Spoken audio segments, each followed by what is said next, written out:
Hey everybody, it's Jobert here, your fabulous host of Fashion Minute. Today we're covering the Fall 2025 Schiaparelli Couture collection by Daniel Roseberry. And wait, before we get started, we have got to take a look at my fabulous outfit inspired by the Fall 2025 Schiaparelli collection. So, let's go!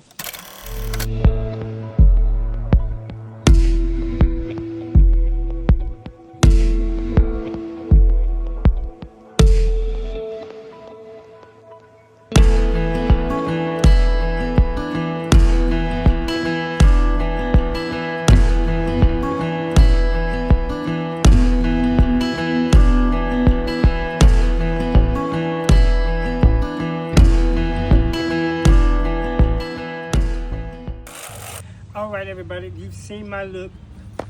These boots are made for walking, and let's go ahead and get started with this review. Come on, let's go.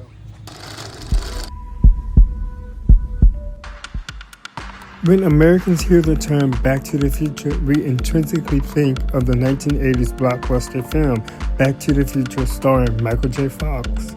Today, American-born Daniel Roseberry, creative director for Schiaparelli, showed us the future, but not the distant future that Marty McFly adventured to.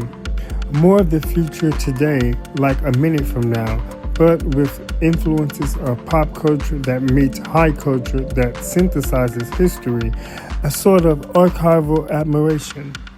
A admiration it was. This surprisingly was the first collection where Daniel has used Elsa Schiaparelli's vast archive for inspiration. He stated it felt like the right time to go into the archive.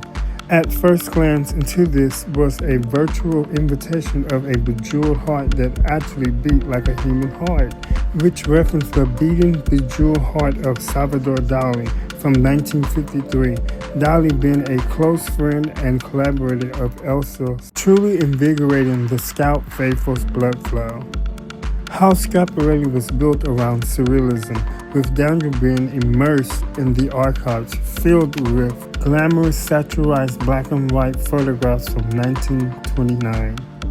He stated, "I wanted to make the archives feel futuristic in a way from being submerged in the timeless desaturized world of the photographs." He delineated the glamorous desaturized hues from the photographs and surmised them for his color palette: blacks, whites, silvers, pewters, grays, ivories, and reds. Leave it to Daniel to not reference. What I mean by that is no shocking pink, Elsa's signature hue, and not an inch of gold, Daniel's signature hue, for the collection insight. To achieve today's futuristic silhouette, Roseberry touted that he wanted to do less of the norm, body modifications and enhancements that he's known for, and strategize a more loose liquid silhouette with ease, taking cues from Elsa's wardrobe. Her over-the-table, square-shouldered, knit-waist skirt suits with archival embroideries, but with Roseberry's rarefied tailoring.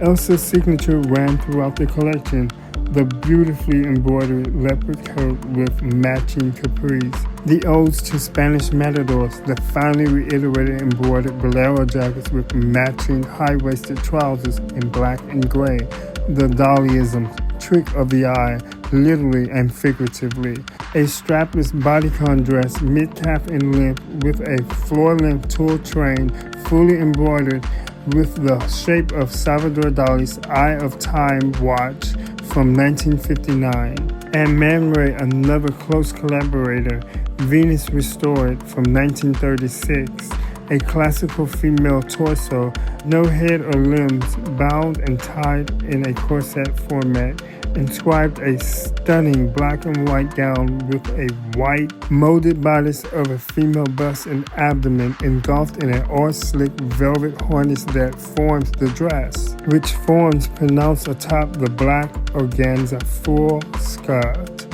Other Elsa-isms were the cast of hats, Matador Monteras, upside-down wine glass-shaped hats, bell-shaped hats, the Commodore French hats, and the enlarged top-knot hats. And now for my obsessions. Look number 18. If Daniel is taking us back to the future, child, this is what Jobert would wear. A full monochrome pewter silver metallic shiny leather biker jacket with surrealist horse saddles for the shoulder epaulets with matching mid-calf trousers. I would shut the entire event down with no F's given. Do you hear me? Look number 26. Daniel took the equestrianisms of the late 1920s and mounted the horse saddles onto the female torso, and I'm completely blown away. Just incredible. This look just speaks upon all things surrealism. This is what surrealism is: a horseback mounted on your damn chest. And finally, look number 24. I told you already about Dolly's beating bejeweled heart being used as the show invitation already, but what I didn't tell you is that Daniel turned it into a necklace with a beating heart.